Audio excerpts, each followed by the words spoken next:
Pistons. Let's talk. Let's do a I guess I want to say a review of the upcoming Pistons rotation. I guess you could say the possibility of a rotation. I would.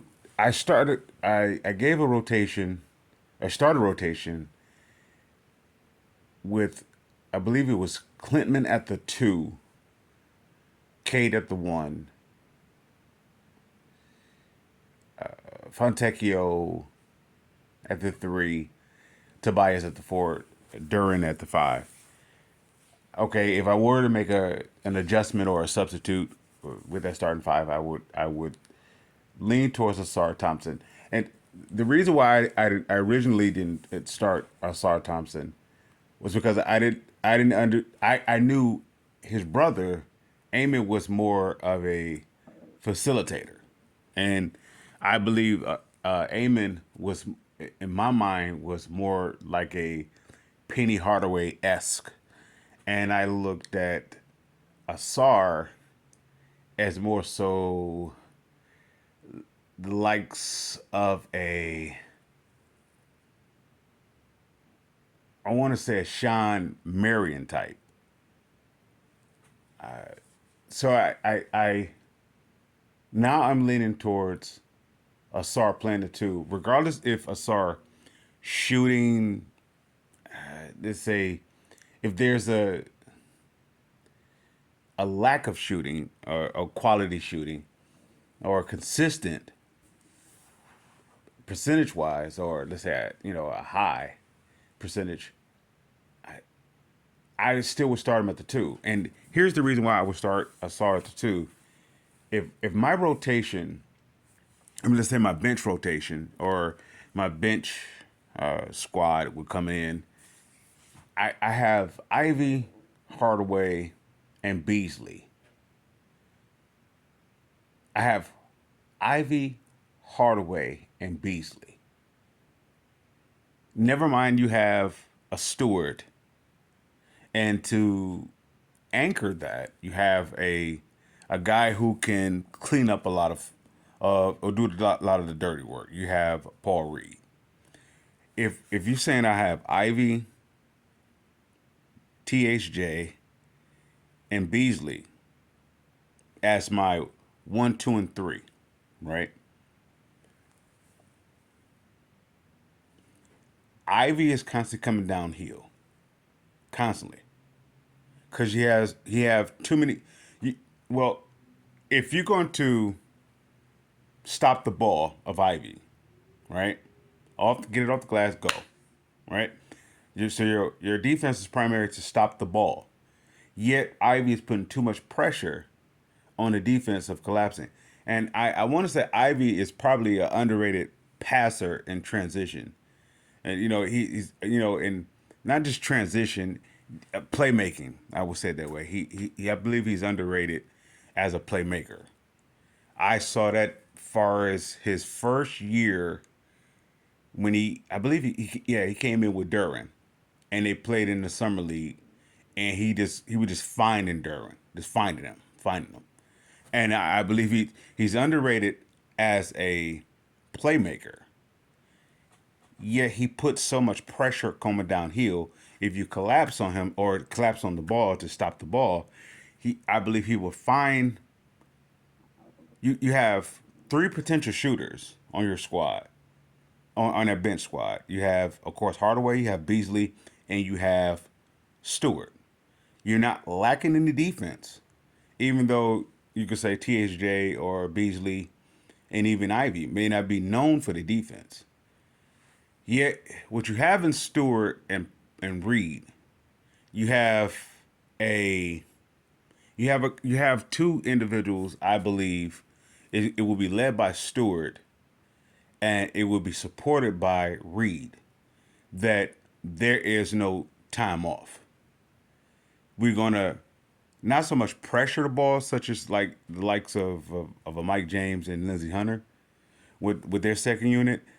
We're more so we're going to out hustle the other team, and if this is a scoring lead, if Asar Thompson and Jalen Duren is not known for their scoring, so you need to offset that, right? Of course, you could say, well, put another scorer in a lineup, in the starting lineup, and then you kind of go from there. But then Fontecchio is known for maybe 12 to what 15 a game.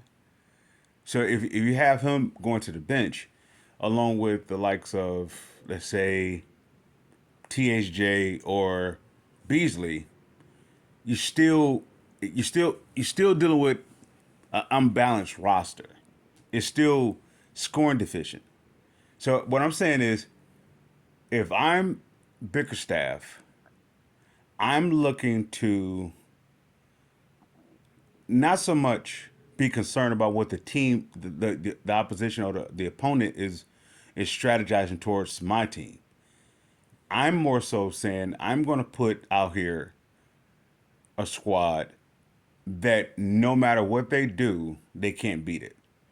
I'm talking about I'm aiming not at the teams that is on the Pistons level or that is slightly above the Pistons. I'm looking at the teams that are the juggernauts. You maybe have maybe possibly four to maybe seven teams in the entire league that are juggernauts. Definitely, you would say four that is likely to go to the NBA Finals. I'm looking at my roster to compete with that. Even though our roster is nowhere near as a proven off paper, you know, battle tested team, nonetheless, my standard is I want to play against, I want to compete and be, let's say, you know how you have those teams that is not in the playoffs, and then they're facing a team that's trying to be in the playoffs, and you have that team that's considered the spoiler.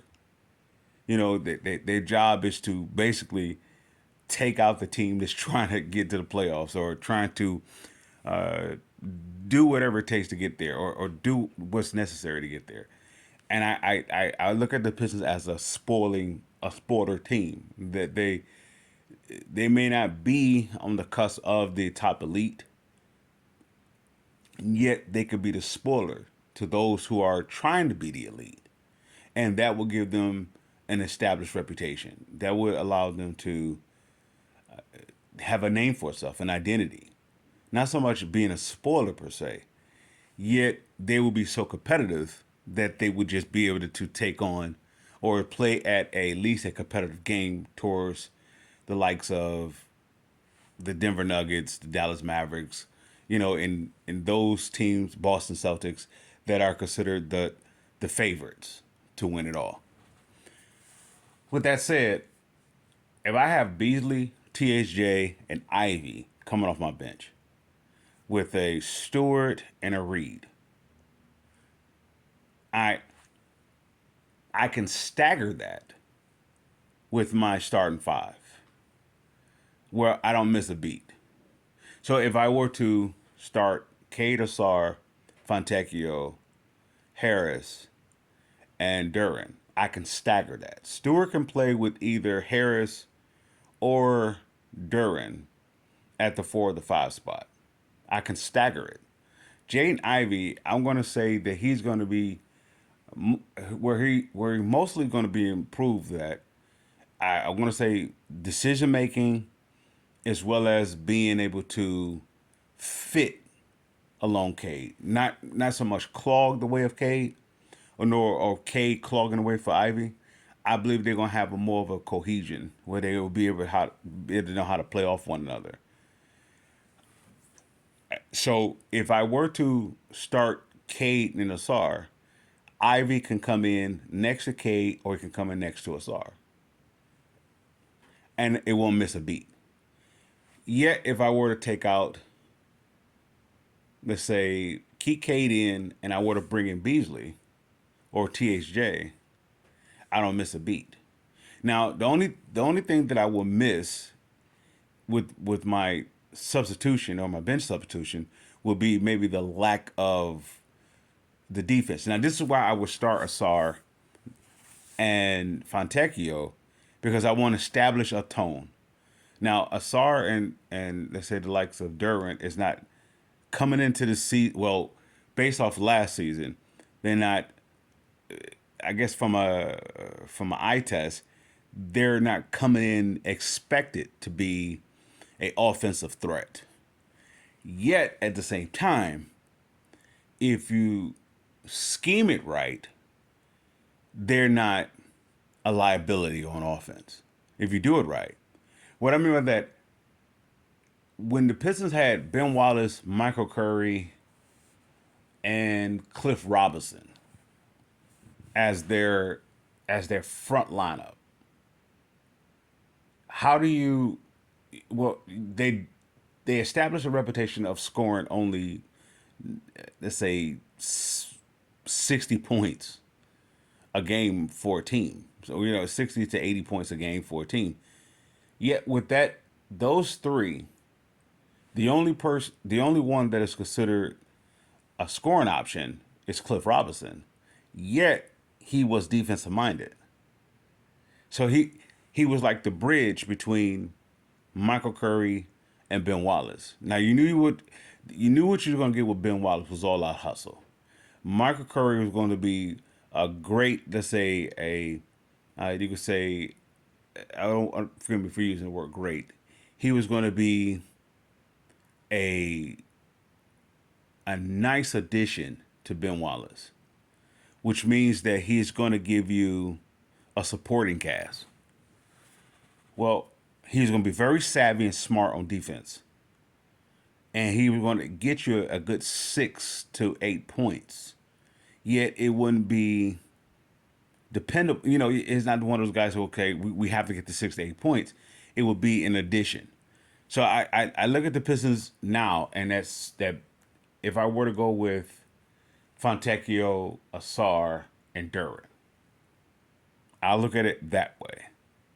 My primary offense would be the likes of Tobias Harris and Cade Cunningham.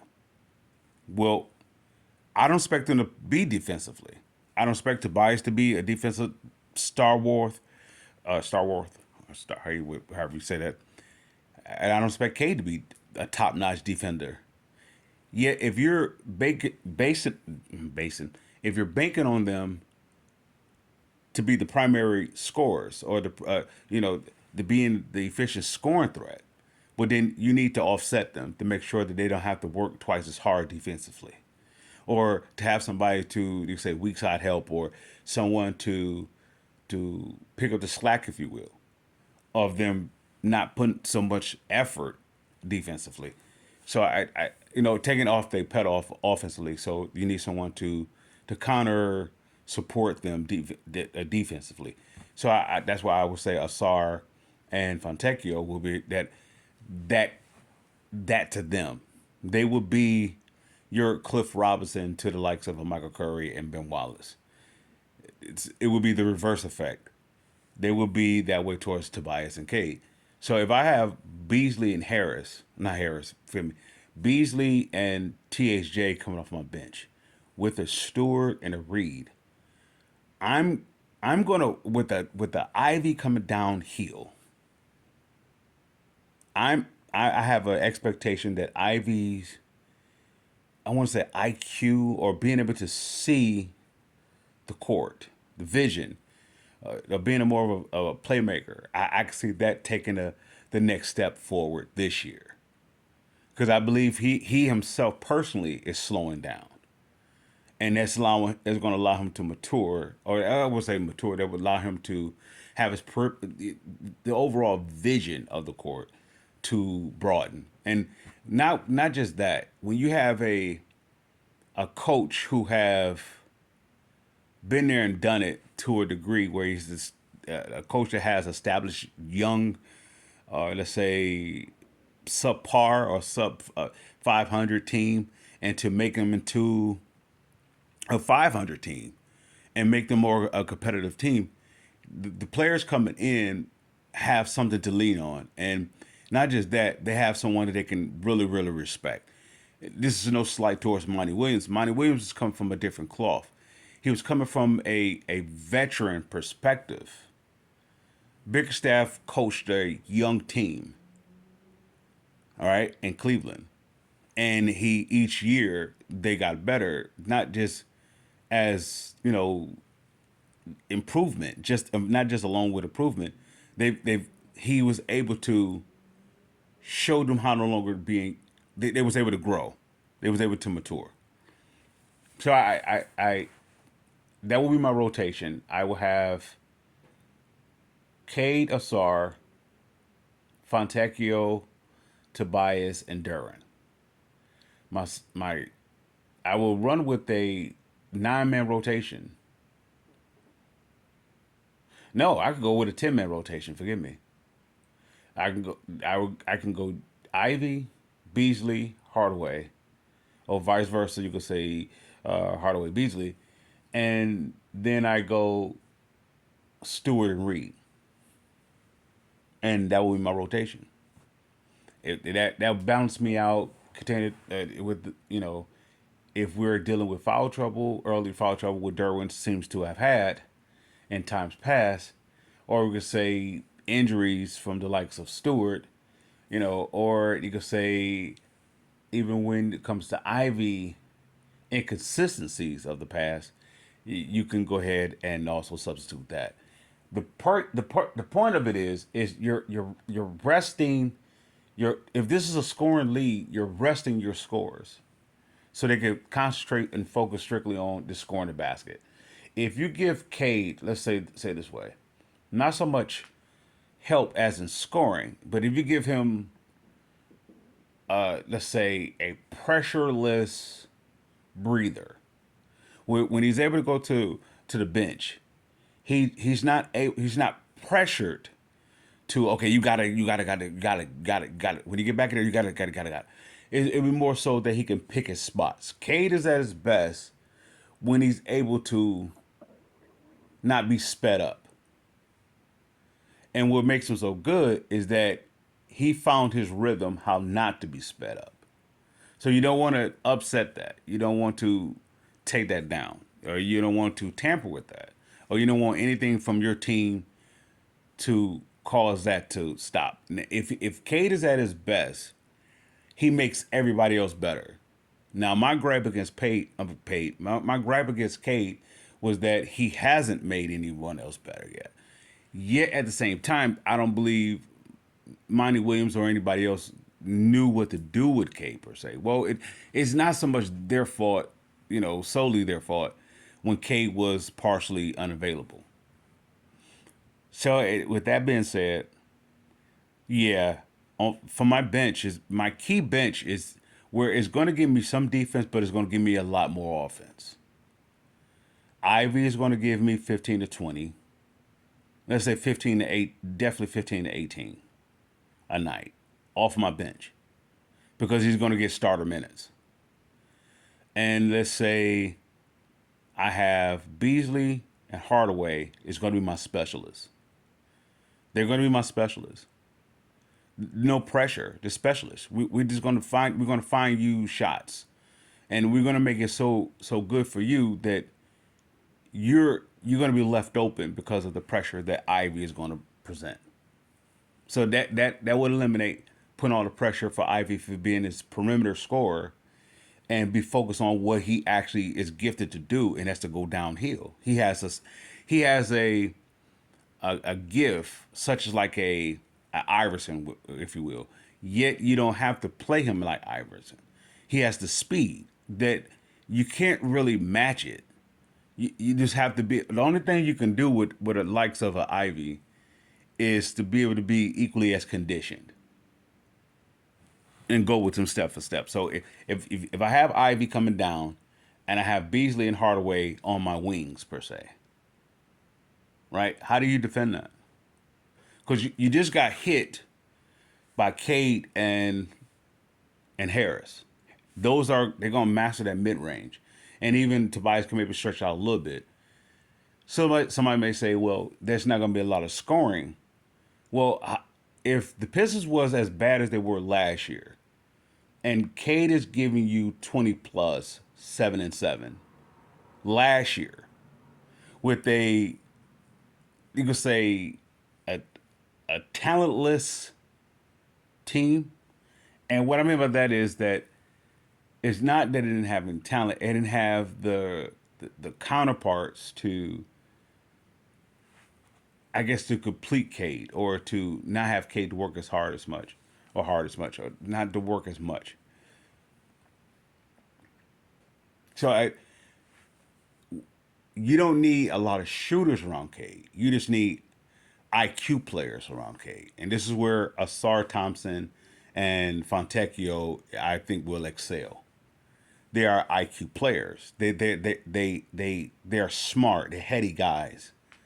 So I would like to have that next to a Cade versus a guys that's okay. They can shoot the perimeter ball. Cade needs spacers, is what I heard. Yeah, I believe Cade need guys that actually can that can think, that can see what he sees without him saying, "Okay, this is what I see." They can just see it. He don't. In other words, he don't have to. He don't need a person that he has to teach how to play.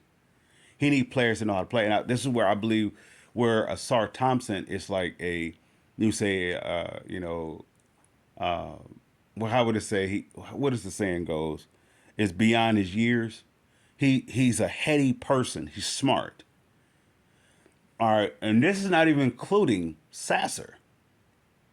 So if I have in my third unit, I have Sasser, Clintman, and Holland. Look how, I mean, we're not saying, well, am I saying Detroit is a depth, have a lot of depth or great depth? Yeah, I believe they do. They have, well, you're not putting with the likes of, well, if you have Sasser, Clintman, and Holland as your third line, you're not putting a lot of pressure on them. Yet you're not saying that they're a waste. You're saying that look what you have in front of them. If I go with Ivy, Beasley, and Hardaway as my 1, 2, 3 off the bench, even if I were to stagger that, if I wanted to stagger that, and I were to put a Holland if he's ready, or Clement if they're ready, or Sasser if he's ready, yet even if they're not, look what you have in that 1, 2, 3 spot. That the Pistons will become a team with Bickerstaff. The Pistons will become that team you don't want to play around with. You may beat them, and they may lose. Let's say, I'm going to give them 41 wins this year.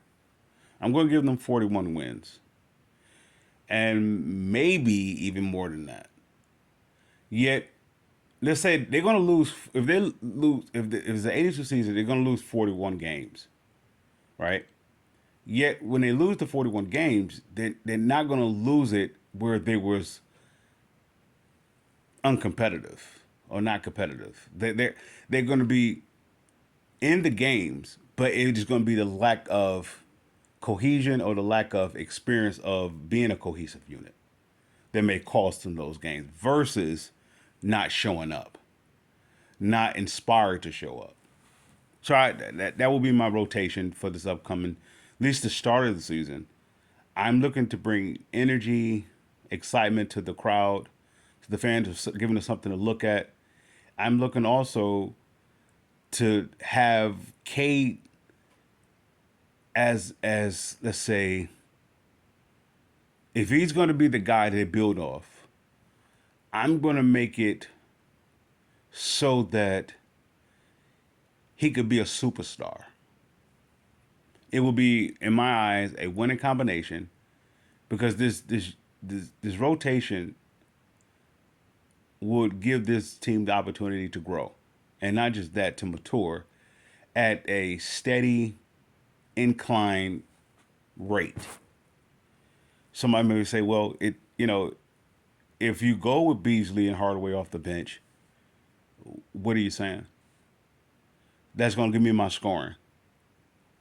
If I go with Beasley, Hardaway, and Stewart off the bench, that's going to give me my scoring.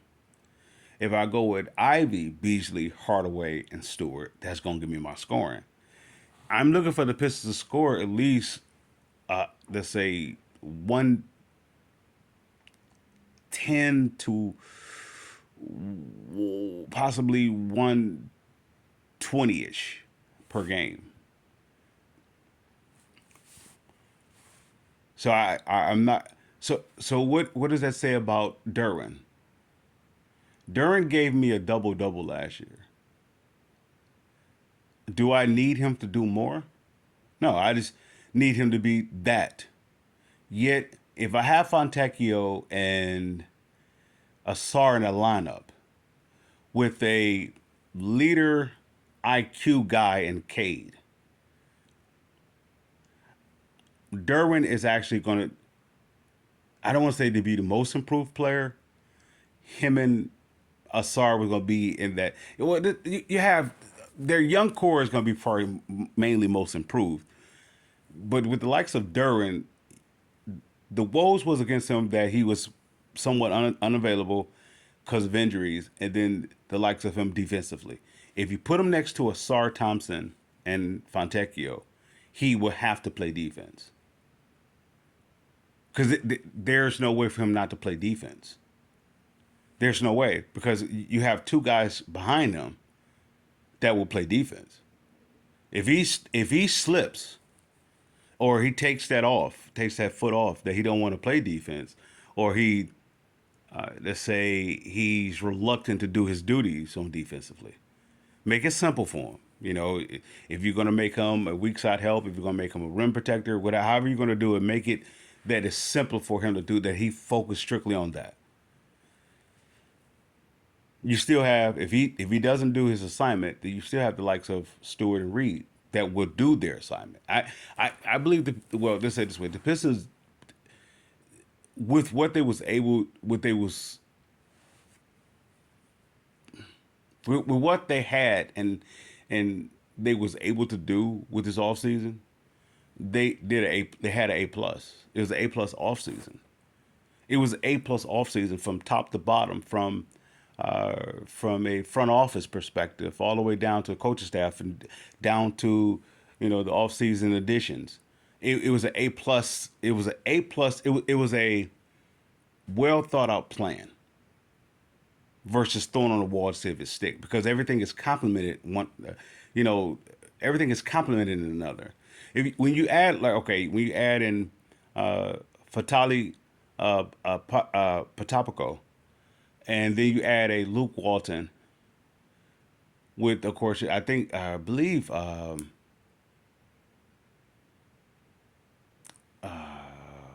who else is coming back? Forgive me if I'm mispronouncing his first name, Jared Jack. If he's coming back with a guy who just did it in the likes of Bickerstaff with Cleveland, you have a great mixture of an off season to get you 41 wins. Now, some fans are saying 20 wins. Some people are saying 30 wins. I'm saying 41 wins. This team is going to be too competitive. In other words, it's going to be done with, okay, let's see what our young players can do. This is why they brought in the veterans that they brought in, and they re-signed Fontecchio, and they brought in Tobias Harris. You brought in THJ. You brought in Beasley. You brought in, let's say, for the likes of Paul Reed. You brought in these veteran players that has a hint of hunger still left, yet still something to prove. Then at the same time, you still have them where they don't miss games. So they're pros. So it's a great mixture with the new additions. Let's say the core four, if you will, or the core of the Pistons rebuild, and it's a great mixture. So yeah, I give this team 41 wins, and they're going to start out competitively. If you go back to the Pistons going to work crew when they first was established, and they went from 32 to 50. You look how they was playing against the so-called teams that was slightly better than them. You know, there was rebuilding, but there was like a maybe a step two ahead of them in their rebuild process, or even competitive competing. You know, on a I guess on a more consistent level. The Pistons then was competing with them. They lost. Yet at the same time, their defense or their not so much defense, their let's see, their identity or they oppose themselves on other teams, and that's what I see this Pistons team's doing. With that said, Pistons fans, I salute.